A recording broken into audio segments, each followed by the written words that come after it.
আসসালামু আলাইকুম। অফিসমেট সফটওয়্যার থেকে আমি সুজন সরকার বলছি। তো আমাদের ডেডিকেটেড একটা ডিলারশিপ ম্যানেজমেন্ট সফটওয়্যার আছে বা ডিস্ট্রিবিউশন ম্যানেজমেন্ট। তার সাথে ইন্টিগ্রেটেড এসআর অ্যাপ আছে। তো সেটার পরিচালনা এবং বিপণনের ক্ষেত্রে আমাদের কিছু পরিমাণ ডিপো ওনারের সাথে পরিচয় হয়। তো তাদের ডিপো ম্যানেজমেন্টের জন্য ডেডিকেটেড একটি সফটওয়্যারের ব্যাপারে একজন ডিপো ওনারের সরাসরি দিক নির্দেশনা নিয়ে আমরা ডিপোর জন্য ডেডিকেটেড একটি সফটওয়্যার তৈরি করেছি। তো যার কথা বলতেছি ওনার ইউনিটটাই আমি অ্যাজ এ এক্সাম্পল বেসিক একটা ওভারভিউ দেওয়ার ট্রাই করব। তো ডিপোর ক্ষেত্রে শুরু থেকে যদি আমরা প্রথমে যাই, যে আমাদের সেলস ওরিয়েন্টেড ব্যাপার হচ্ছে সেলস সেকশন বা ইনভয়েস লিস্ট বা যে কাস্টমারগুলা, তো কাস্টমারের একটা শ্রেণী বিভাগ থাকে, যে ডিলারদের জন্য একটা রেট বা সেম প্রোডাক্টটাই হয়তো অন্য কোথাও সেলস দিতে গেলে অ্যানাদার কোনো রেট থাকে। তো আমরা কাস্টমার ক্রিয়েশনের সময় একটা রেটিং গ্রুপ রাখছি।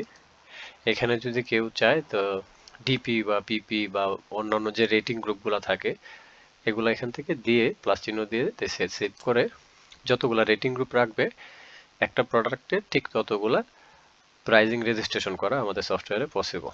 যখন সেলসের টাইম হবে তখন আমি যদি এখানে সেলস সেকশনে যাই, তো আমি একটা ক্লায়েন্ট সার্চ দিলে এই যে ক্লায়েন্ট আমার আসতেছে, বিজনেস নেম, তার পয়েন্ট, তারপর ওনারের নাম, কন্ট্যাক্ট নাম্বার এবং রেটিং গ্রুপ। এখানে উনি এটা ইউজ করতেছেন না, ওনার এই ডিপো থেকে সরাসরি ডিলারদের কাছেই শুধু প্রোডাক্ট যায় এবং এনাদের কোথাও আর সেলস হয় না, অনাদার রেটের প্রয়োজন হচ্ছে না। তো এখানে তার প্রত্যেকটা পার্টি যখন সার্চ দেওয়া শুরু করে তাদের ব্যালেন্স সহ মানে বিক্রয় শুরু করার সময় সে এটা দেখে নিতে পারতেছে। আর এখানে যদি আমি সেলস সেকশনের ব্যাপারটাতে যাই, যেহেতু এটা রানিং ইউনিট এখানে আমি কোনো সেলস করব না, জাস্ট ওভারভিউ এর জন্য। তো একটা সেলস যখন হয় এটার সাথে যদি অ্যাডেড ডিপোজিট থাকে, এক বা একাধিক যতগুলা ডিপোজিট বিভিন্ন মাধ্যমে যদি উনি টাকা দেন তখন উনি সেগুলা অ্যাড করে নিতে পারবেন, একটা একটা করে অ্যাড করবে আর লিস্টে পাঠিয়ে দিবে। এক্সপেন্স যদি থাকে এটাও নিতে পারবে, শিপমেন্টের ডিটেলসটা চাইলে ধরে রাখতে পারবে যেহেতু প্রোডাক্টগুলো লার্জ স্কেলে যায়। আচ্ছা, এরপরের যে ব্যাপারগুলো আছে, যে মাল্টিপল কোয়ান্টিটি ম্যানেজমেন্টের যে বিষয়। আচ্ছা, আমি সেলস সেকশনের ব্যাপারটা একটু ক্লিয়ার করি। তো রাইট সাইডে এইদিকে আসতেছে তার টোটাল ইনভয়েসের এগেনস্টে যদি পার্সেন্টেজ কোনো ছাড় দেওয়া হয় বা স্ট্যাটিক কোনো ডিসকাউন্ট থাকে, আইটেম টোটালটা এখানে আসতেছে, ক্রেডিট লিমিটটা এখানে মেনটেন করা যায়। যে ধরেন যেহেতু এটা একটা ডিপুর ব্যবসা, তো অনেক পার্টি থাকে হয়তো সিকিউরিটি পারপাস 1 লাখ 2 লাখ টাকার চেক দিয়ে রাখতে পারে এবং আপনি পরিমাণ টাকা তার কাছে ক্রেডিট অ্যালাউ করবেন। তো সেই ক্ষেত্রে ক্রেডিট লিমিটটা দিয়ে রেখে এবং রানিং প্রিভিয়াস যে ব্যালেন্সটা আসছে সেটা বিবেচনায় রেখে এটা কন্ডিশনাল রাখতে পারেন আপনার ইনভয়েস যারা তৈরি করবে তাদের উপর বর্তাবে, যে ক্রেডিট অ্যালাউ করবে কিনা বা উইদাউট ক্রেডিট লিমিট সেলস করতে পারবে কিনা, বাকি পুশ করতে পারবে কিনা, এই ধরনের জিনিসপত্র। তারপরে যখন একটা সেলস কনফার্ম হয়ে যায়, আমি রাইট সাইডে ইনভয়েস লিস্টে যদি যাই, এগুলো রানিং, যেমন 18 তারিখের ইনভয়েসগুলো এখানে সব আছে। তো এখানে এই ফুল ডিটেলসে ক্লিক করলে এই ইনভয়েসটা কি পরিমাণ মাল কিভাবে গেছে এবং তার সাথে অ্যাডেড ডিপোজিটটাও এখানে শো করতেছে। আমি যদি ইনভয়েসটা প্রিন্ট দিই, এটা রানিং ইউনিট এবং রানিং ক্লায়েন্ট সকল কিছু, তো এখানে ডিপোজিট ইনফো বা অন্যান্য জিনিসপত্র উল্লেখ করা আছে। আবার যদি এখানে চালানের প্রয়োজন পড়ে তো স্যার চালান ডেডিকেটেডলি সে প্রিন্ট দিয়ে দিতে পারতেছে। তো এই ছিল সেলস পার্টের ব্যাপারগুলা, যে ক্লায়েন্টের গ্রুপ অনুযায়ী অটোমেটিকলি রেটিংগুলো সাজেস্ট করতে থাকবে। ইন ডিটেলস ডিপোতে যেগুলো নজরে রাখা উচিত, ক্রেডিটের ব্যাপারটা বা ডিপোজিটটা প্রপারলি ম্যানেজ করা। এখানে আরেকটা গুরুত্বপূর্ণ বিষয় আছে যেটা আমরা উল্লেখ করতে পারি, যে আমাদের এই যে ইনভয়েসগুলো লাইট পিঙ্ক হয়ে আছে, এটার মানে হচ্ছে কি, এটার সাথে যে ডিপোজিটটা দেখানো হয়েছে, আমি যদি যাই, এই যে এখানে একটা ডিপোজিট দেখানো হয়েছে, এটা পেন্ডিং আছে এই মুহূর্তে, এটা কিন্তু ওনারের অ্যাপ্রুভাল এখনো আসে নাই। তো জিনিসটা কেমন, তা আমাদের ডিপোজিটের সাথে কোনো এই সেলসের সাথে কোনো ডিপোজিট হোক বা আদার্স যদি কোনো সময় একটা ক্লায়েন্ট কোনো টাকা পয়সা দিয়ে দেয়, তো এটা অ্যাপ্রুভালের আন্ডারে থাকবে। এখানে দেখেন 28টা ডিপোজিট রিকোয়েস্ট আছে। তো উনার বিজনেসটা হচ্ছে উনি সাপ্লায়ার অ্যাকাউন্টে মেবি সরাসরি টাকা পাঠায় দেন। তো সেই ক্ষেত্রে মান্থ এন্ড সাপ্লায়ারের লেজারের সাথে উনি অ্যাপ্রুভ দিবেন আর কি। আর আপনার প্রতিষ্ঠান যদি আপনি নিজের অ্যাকাউন্টে টাকা ডিপোজিট নেন ক্লায়েন্টের থেকে, তখন আপনি চেক দিবেন যে আসলে ডিপোজিট যেগুলো আসছে সেলস এডিট রেফারেন্স কোন প্রতিষ্ঠান কখন পয়েন্ট কোন পয়েন্ট থেকে কখন টাকা পাঠাইতেছে, এটা তো আপনার যদি ম্যানেজমেন্টের লোকজন থাকে তারা যদি সেলস পরিচালনা করে, তো সেই জায়গা থেকে এখানে চলে আসতেছে এবং আপনি 1 বাই 1 চেক দিয়ে ডিপোজিটগুলো এখান থেকে অ্যাপ্রুভ বা রিজেক্ট করে দিবেন। যদি হাউসের এক্সপেন্স থাকে সেটাও। আর পার্সেসের যে রিকোয়েস্টটা, যে ধরেন আপনার কোম্পানিতে যদি 10-20 লাখ টাকা মনে করেন ডিটি করছেন, তো ওই তার এগেনস্টে যখন একটা মাল আসে ওয়্যার হাউসে, যখন মালটা রিসিভ করা হয়, তো তখন এখানে একটা অ্যাপ্রুভালের রিকোয়েস্ট আছে, তো আপনি একটা রিচেক দিয়ে অ্যাপ্রুভ করতে পারবেন। আরও কিছু বিষয় আছে যে আমরা এখানে অ্যাপ্রুভালের আন্ডারে নিয়ে আসবো। এই সফটওয়্যারটা কিন্তু একটা ডিপুতে বা দুইটা ডিপুতে রানিং আমরা দিছি, যারা আমাদের কাছে প্রি বুকিং বা অর্ডার দিয়ে সফটওয়্যারটা তৈরি করতেছে ডেডিকেটেড ডিপুর জন্যই। আচ্ছা, তো আমি এখানে সেল সেকশনের ব্যাপারগুলো ক্লিয়ার করলাম, কাস্টমারের ব্যাপারটা ক্লিয়ার করলাম। ইনভেন্টরিতে যদি যাই, যে প্রথম আমাদের এখান থেকে সাপ্লায়ার রেজিস্ট্রেশন করার ব্যাপার থাকে। আপনার যদি একটা কোম্পানি ডিস্ট্রিবিউটর হন, আপনি একটা করবেন, বা আদার্স যদি আরও কোম্পানি নেওয়ার থাকে তখন সেগুলোও নিয়ে নেবেন। 2-4টা কোম্পানি, 5টা 10টা কোম্পানি নিতে পারে। তারপরে কোম্পানি ভেদে প্রোডাক্টগুলো রেজিস্ট্রেশন করে ফেলা। এখানে মূলত স্টকটা শো করতেছে প্রতিষ্ঠানে, যে পার্সেল স্টক এটা, ফ্রি স্টক কতটুকু আছে, টোটাল স্টক কতটুকু আছে। তো একটা প্রতিষ্ঠানে যেহেতু ডিপো ফ্রি আসতেছে, ফ্রি যাচ্ছে, তো সেই ডিটেলস অনুযায়ী এখান থেকে কিন্তু আপনি স্টকের অবস্থাটা দেখতে পারবেন।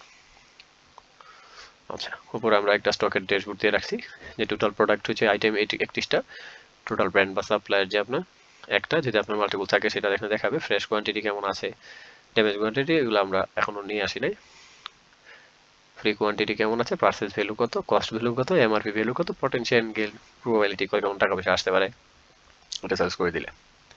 স্টক প্লেসমেন্টের ব্যাপারটা রানিং থাকলে আপনি বুঝতে পারবেন যখন একটা পার্সেস আসে।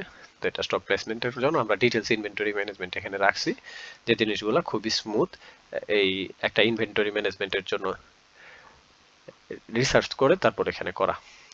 যে লাইভ থাকলে হয়তো আমি দেখাতে পারতাম এখানে, যে যদি এখানে কোনো পার্সেস রিকোয়েস্ট হয়ে থাকতো যেটা স্টক প্লেসমেন্ট প্রয়োজন, তো আমি এখান থেকে দেখা দিতে পারতাম।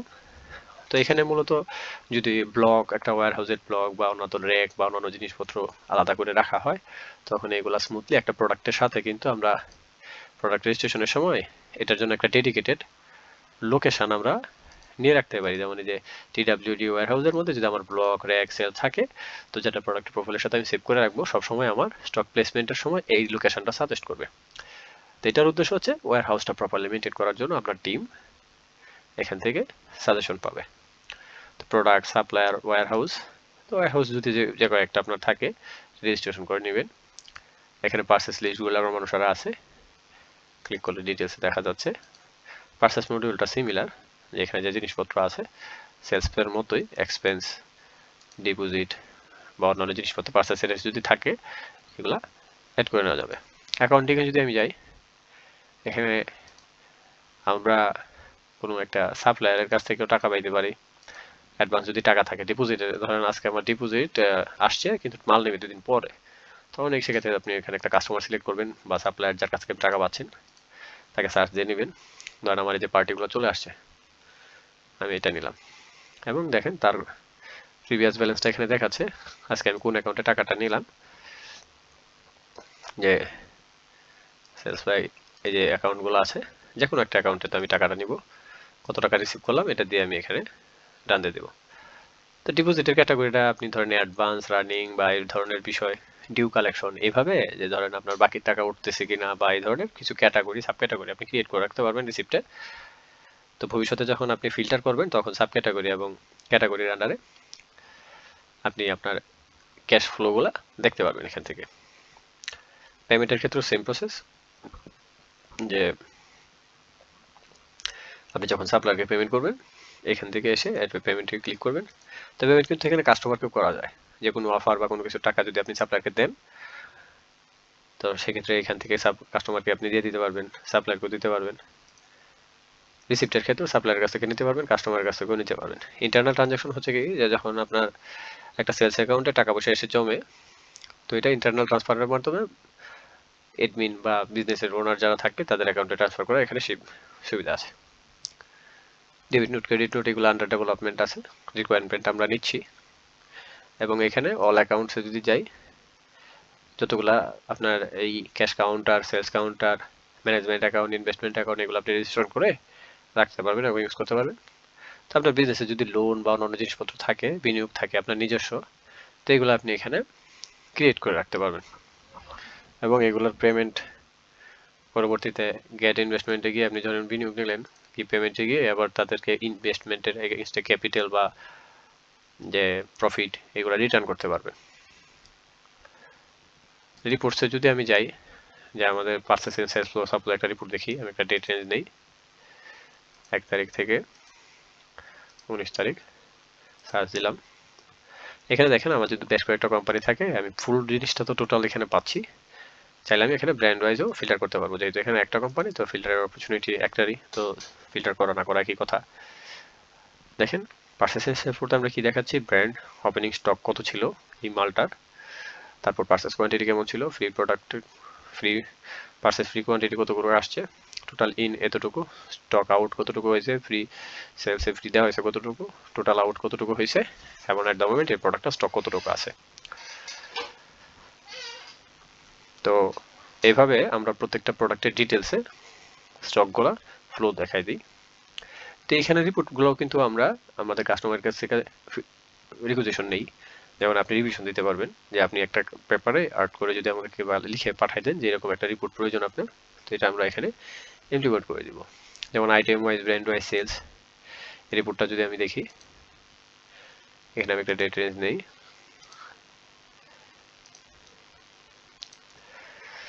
সার্চ।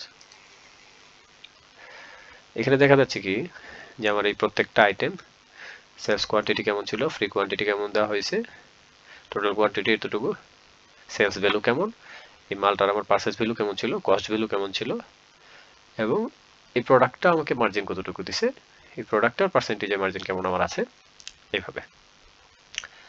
তো ডিটেলসে আপনি আপনার আইটেম ওয়াইজ, ব্র্যান্ড ওয়াইজ সেলসটা দেখতে পারবেন।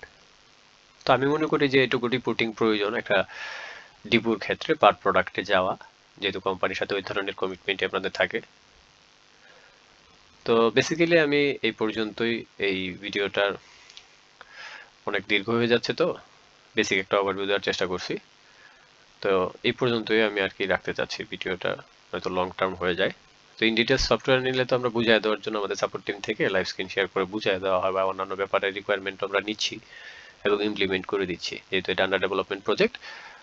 তো যাদের রিকোয়ারমেন্ট তৈরি করে তাদের ইউনিটগুলো রানিং আছে সচল, এবং আমরা রিকোয়ারমেন্ট নিতেছি এবং ডে বাই ডে এটাকে ইমপ্রুভ করতেছি। সবচেয়ে বড় বিষয় হচ্ছে কি, যে আপনার যদি ডিস্ট্রিবিউশন হাউস বা ডিপো থাকে বেশ কয়েকটা কোম্পানির, তো আপনি চাইলে এখানে কিন্তু আলাদা আলাদাও ম্যানেজ করতে পারবেন। যেমন আদি কর্পোরেশনে যদি আমি ক্লিক করি, এটা হচ্ছে সম্পূর্ণ আলাদা একটা বিজনেস। তো আদি কর্পোরেশনের সেল সেকশনে বা ইনভেন্টরিতে যদি যাই, যে প্রোডাক্টগুলো যদি আমি এখানে দেখি, যে এটা কিন্তু আমার আদি কর্পোরেশনের জন্য রেজিস্টার্ড প্রোডাক্টগুলো, এখানে বিজনেস কিন্তু দুইটা। যখন আমি এই বিজনেসে আছি তখন এই বিজনেসের সকল রিপোর্ট, সেল সেকশন, অন্যান্য যা জিনিসপত্র আছে সব আসতেছে। যখন আমি আমার ট্রেড রিপোর্টে আসতেছি তখন ট্রেড রিপোর্টের সকল কিছু আসতেছে। তো আপনার যদি মাল্টিপল ইউনিট থাকে, বা আপনার কোম্পানিগুলোকে আপনি আলাদা আলাদা ম্যানেজ করতে চান, এখানে উপরে যেরকমটা আছে আপনি কিন্তু এইভাবে করতে পারবেন, এবং আপনার সব মেন অ্যাকাউন্ট থেকে সবগুলো দেখবেন। আর পার্সিয়ালি যদি আপনার ম্যানেজার ক্রিয়েট করেন এবং তাদেরকে অন্যান্য অ্যাক্সেস দিয়ে রাখেন, তো তারা সেই কাজগুলো করতে পারবে। কন্ট্রোল প্যানেলে কিন্তু আমাদের হিউজ জিনিসপত্র আছে, যে ধরেন সফটওয়্যার সেটিংসে আপনার পার্সেসে কি কি জিনিসপত্র রাখবেন, পার্সেস মডিউলে যদি ভ্যাট আসে আপনার ইনভয়েসে আপনি রাখবেন, নয়তো রাখবেন না। ডিসকাউন্টের ধরন অনুযায়ী মাল্টিপল কোয়ান্টিটিতে, ধরেন একটা প্রোডাক্ট পিসেও সেল হয়, কার্টনেও সেল হয়, বা আরও একটা মাস্টার কোয়ান্টিটিতেও সেলস হয়। তো এরকম যদি হয় তো আপনি 3টা পর্যন্ত কোয়ান্টিটি এখান থেকে ম্যানেজ করতে পারবেন। তো এই জিনিসটা কি রাখবেন বা রাখবেন না, কারণ অতিরিক্ত জিনিস তো সামনে রাখা ভালো না, ভুল হয়। তো সেলস মডিউলটা আপনি আপনার নিজের মতো তৈরি করে রাখতে পারবেন। কোন কোন জিনিসগুলো আসলে কি অ্যাপ্রুভালের আন্ডারে রাখবেন কিনা, নাকি সরাসরি অ্যাপ্রুভ থাকবে, এই জিনিসগুলো আপনি এখান থেকে কন্ট্রোল করতে পারবেন। এই তো। এরপরও আমরা এই যে আমাদের রিভিশন টাইম থাকে, আমরা ফুল পেমেন্টও একবারে নিই না। তো সেই ক্ষেত্রে আমরা একটা প্রতিষ্ঠানে একটা বেসিক প্রাইজিং এ রেখেছি, সফটওয়্যারটা দিই, এবং তারা যখন রানিং করতে থাকে তাদের ইনস্টিটিউট, তো আমরা 1 মাসের রিভিশন টাইম রাখি। ওই টাইম পিরিয়ডে আমরা তাদের নিডস অনুযায়ী কিছু কাস্টমাইজেশন প্রয়োজন হলে সেগুলো করে দিই, দেওয়ার পরে ফাইনালি আমাদের ফুল পেমেন্ট আমরা নিয়ে থাকি। তো এই ছিল আমাদের ডিপো ম্যানেজমেন্টের বেসিক একটা ওভারভিউ, যেন আপনি মোটামুটি ধারণা করতে পারেন। তো এই ভিডিওটি এই পর্যন্তই রাখছি। আসসালামু আলাইকুম।